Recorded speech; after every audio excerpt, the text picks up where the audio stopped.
भगवान कहते हैं यावत स्वस्थमिदम शरीर मरुजम यावत जरा दूरतो, और यावत चेन्द्रिय शक्तिर प्रतिहता,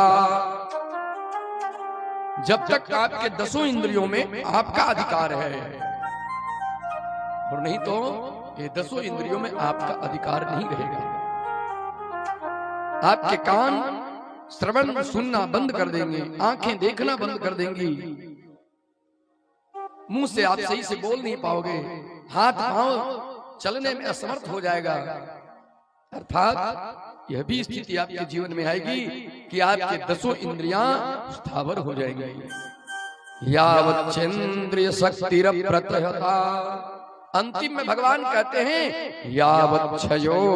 नायुषः, जब तक आपकी आयु क्षीण नहीं हो गई है,